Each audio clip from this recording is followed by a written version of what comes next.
আচ্ছা, বাংলাদেশ থেকে একজন আমার ফলোয়ার, একজন মুসলিম ফলোয়ার লিখেছেন যে দাদা আপনি অনেক কিছু নিয়ে বলেন, কিন্তু হিন্দু ধর্মের একটা বাজে দিক এই যে কাস্ট সিস্টেম, জাতিভেদ প্রথা, এইটার বিরুদ্ধে কিছু বলেন না কেন?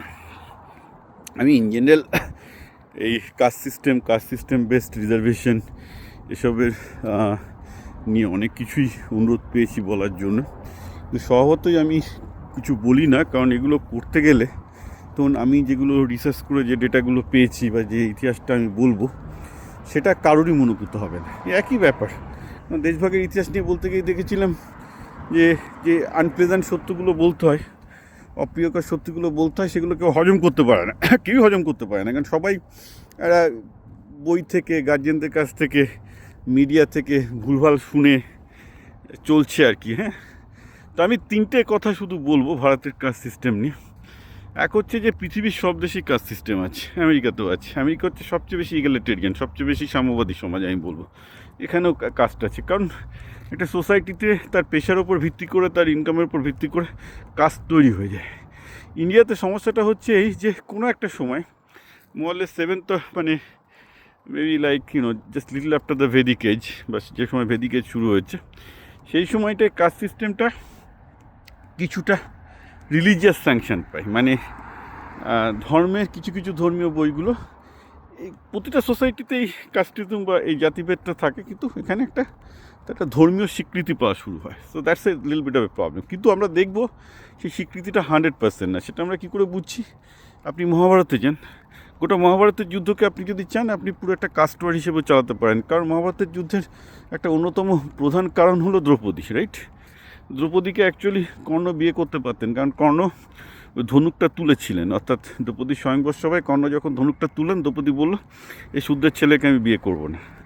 তো ওখান থেকে কর্ণ রেগে মেগে বেরিয়ে চলে আসলেন দুর্যোধনকে নিয়ে। তো ঘটনাটা হচ্ছে এই যে ওখানে কর্ণের চরিত্রটা আপনি দেখবেন যে দ্রোণাচার্য কর্ণকে জিজ্ঞেস করছে আপনার সময়, ওই যখন সমস্ত রাজপুত্রদের শক্তি প্রদর্শনের জন্য আয়োজন করা হয়েছে হস্তিনাপুরে, সেখানে দ্রোণাচার্য জিজ্ঞেস করছেন যে তুমি রাজপুরুষদের সাথে বা রাজপুত্রদের সাথে প্রতিযোগিতায় আহ্বান করতে চাও, তাহলে তোমাকে নিজেকে তাকে পরিচয় দিতে হবে। তো কর্ণের তখন মাথা হেঁট হয়ে গেছে। তখন দুর্যোধন কি বললেন যে বীর পুরুষের কী পরিচয় হবে, বীর পুরুষের বীরত্বই হচ্ছে পরিচয়, রাইট? তো মহাভারতে প্রায় শখানেক জায়গায়, আমি তো দুটো এক্সাম্পল দিচ্ছি, শখানেক জায়গায় দেখবেন যে মহাভারতের লেখক সমাজে যে জাতিভেদ প্রথা আছে সেটা যে খুব একটা ভালো নয় তার খুব ক্লিয়ার ইঙ্গিত দিচ্ছেন। এবং আমরা এটাও দেখতে পাবো, ভীষ্ম অ্যাকচুয়ালি কর্ণের বাবা, সারথি ছিল, ভীষ্মেরই সারথি ছিল এক সময়।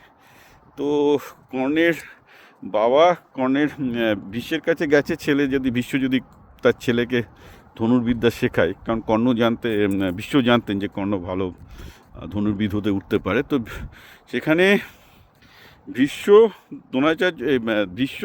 কর্ণের বাবাকে বলছেন যে তুমি মগধে চলে যাও ছেলেকে নিয়ে, বা তুমি ছেলেকে পূর্ব দিকে পাঠিয়ে দাও, ওখানে জাতিভেদ প্রথা কম আছে। তো আপনি মহাভারতে ইঙ্গিত পাবেন যে জাতিভেদ প্রথাটা তীব্র ছিল হচ্ছে এখনও যেটা আছে পশ্চিম ভারতে এবং উত্তর ভারতে। পূর্ব ভারতে মগধ থেকে এই করে জাতিভেদ প্রথা খুব একটা তীব্র ছিল না, সেটা মহাভারতেই ক্লিয়ার কাট ইঙ্গিত পাবেন। আচ্ছা, এটা গেল আমাদের মাইথোলজিক্যাল ব্যাপারটা। এবার আমরা দেখব যে গুপ্ত ডাইনাস্টির সময় ভারতে জাতিভেদ প্রথা ভালো রকম গেড়ে বসে গেছে, ওকে। কিন্তু খুব ইন্টারেস্টিংলি যেটা বলা হয় না, যে গুপ্ত ডাইনাস্টি থেকে একদম যখন ইসলামিক শাসন 11th সেঞ্চুরিতে শুরু হচ্ছে, অর্থাৎ 5th সেঞ্চুরি এডি থেকে 11th সেঞ্চুরি, মানে সুলতানি শাসনের আগে পর্যন্ত ভারতবর্ষে কিন্তু জাতিভেদ প্রথা খুবই কমে যায়। এর একটা কারণ বৌদ্ধ ধর্ম, এবং একটা কারণ হচ্ছে বৈষ্ণবদের উত্থান। এবং আমরা যদি দেখি যে যখন ভারতবর্ষে মুসলমান আক্রমণ শুরু হয়েছে, যে সময় ধরুন মোহাম্মদ ঘড়ি যখন আমাদের পুরো সমস্ত রাজপুত বংশগুলোকে অ্যাটাক করছেন, সেই সময় এই প্রতিহার থেকে শুরু করে টোটাল ভারতবর্ষে যারা রাজা, তাদের মধ্যে অধিকাংশই সোকল্ড শুদ্ধ, এখানে রিপিট সোকল্ড শুদ্ধ, তারা কেউ ক্ষত্রিয় বংশের নয়, সবই আইদার বৌদ্ধ কিংবা ম্যাক্সিমাম হচ্ছে অ্যাকচুয়ালি শুদ্ধ ইয়েতে। এবং রাজপুতদের মধ্যে যেসব রাজবংশগুলো ছিল অ্যাকচুয়ালি ক্ষত্রিয় নয়, বড় অংশটা একটা শূদ্র বংশ। এবং পুরো তারাই মধ্য ভারতটা পুরোপুরি রাজপুতরাই, ক্ল্যানটাই ওরাই রাজত্ব করতো, রাইট? কিন্তু আমরা যেটা এবং সেই সময় তাহলে মানে আপনি বুঝতে পারছেন যে সোশ্যাল স্ট্যাটাসে কিন্তু অতটা জাতিভেদ প্রথা ছিল না, থাকা সম্ভবও ছিল না। সেটা একটা লম্বা ইতিহাস আছে, এটা আমার পক্ষে ছোটো ইয়েতে বলা সম্ভব নয়। কিন্তু আমরা যেটা দেখব যে মুসলমানরা আসার পর প্রথমে সুলতান, তারপর মুঘল, তারপর ব্রিটিশ আমলে হিন্দুদের মধ্যে জাতিভেদ প্রথাকে আরও তীব্র করা হয়েছে। তার একটাই কারণ, মুসলমানরা ছিল সংখ্যালঘিষ্ঠ, অর্থাৎ তারা সংখ্যালঘু। ভারতবর্ষে রাজত্ব করতে গেলে তাদের এই হিন্দু সোসাইটিটাকে, তখন হিন্দু বলতে কিছু ছিলই না, ইনফ্যাক্ট মুসলমানরা হিন্দু নামটা দিয়েছে, কিন্তু এই সোসাইটিটাকে ডিভাইড করা দরকার ছিল। তার জন্য আমরা কি দেখবো যে সেটা সুলতান হোক, মুঘল হোক, ব্রিটিশ হোক, এদের রাজদরবারে ব্রাহ্মণ এবং কায়স্থদের সবচেয়ে বড় বড় চাকরি, রাজপরিবারের চাকরিগুলো দেওয়া হতো। কারণ কি, এরাই হিন্দুদের মধ্যে একটা ডিভিশন করে দেখালো। এরা বুঝতে পারলো যে এই আপার কাস্টগুলো হিন্দুদের লোয়ার কাস্টগুলোকে কন্ট্রোল করতে পারবে, লোয়ার কাস্টগুলোই বেশি বিদ্রোহ করে, আপার কাস্টগুলোকে কিনে নাও, চাকরি দিয়ে কিনে নাও, যেটা ব্রিটিশরাও করেছে, মুঘলরাও করেছেন। সে ট্র্যাডিশনাল টেকনিক, রাইট?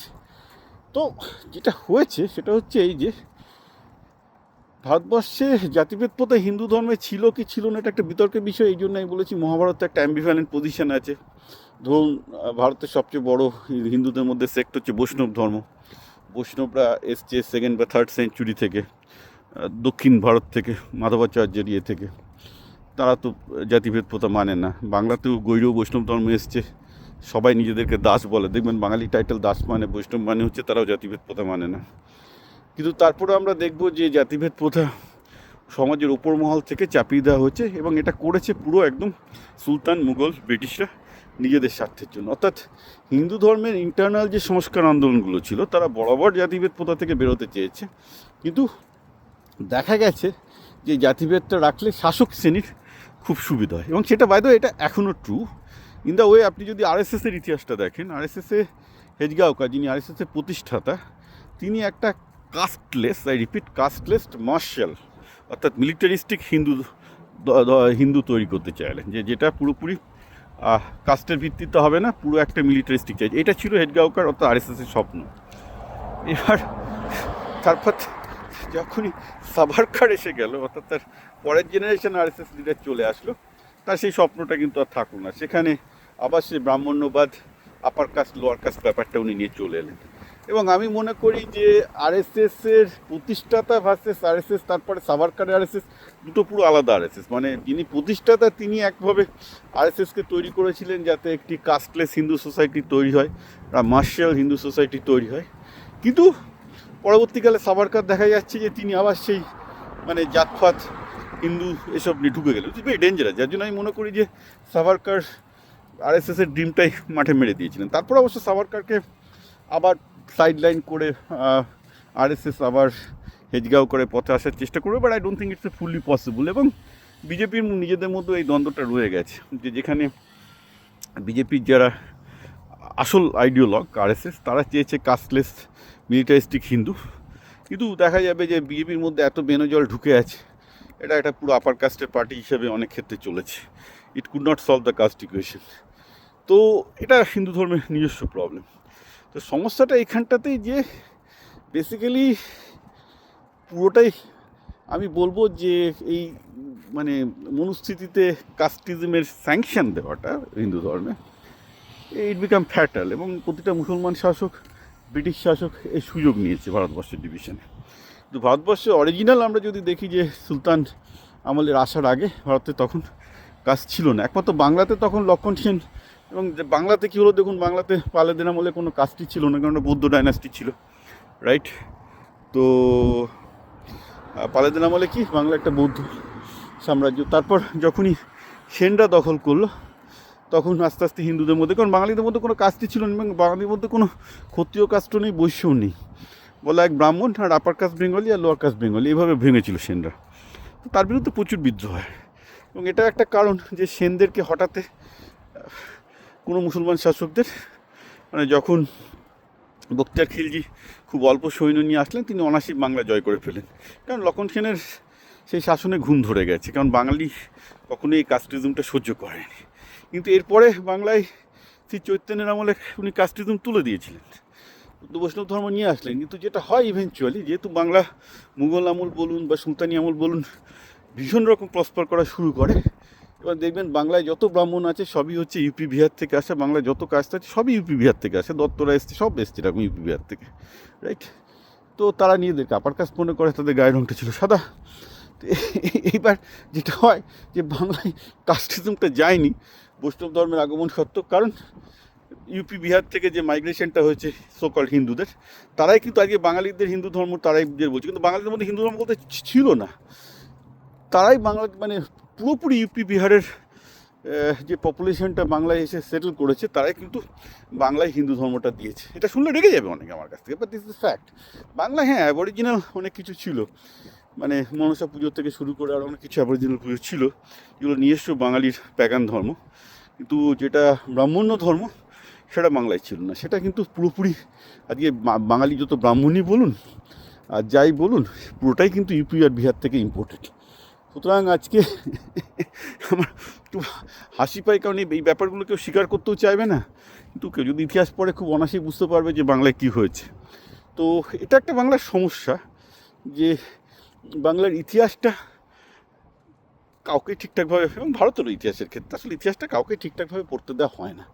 ঠিকঠাক ইতিহাস পড়তে দিলে বিভিন্ন পার্টি, বিভিন্ন শাসক দলের অনেক সমস্যা আছে। আমিও ইতিহাস নিয়ে যা জানি বলতে চাই না, কারণ বললে অনেকের সাথে ঝামেলা লাগবে। পড়াশুনো করেনি, সবই তো যা শিখিয়েছে তাই নিয়ে সব বিধি আছে। এবং যে আমি যে কটা কথা বললাম প্রত্যেকটা কথাকে আমাকে চ্যালেঞ্জ করলে আমি অনেকগুলো এক্সাম্পল এবং রেফারেন্স দিতে পারি, তো লাভ নেই যে কী করবেন।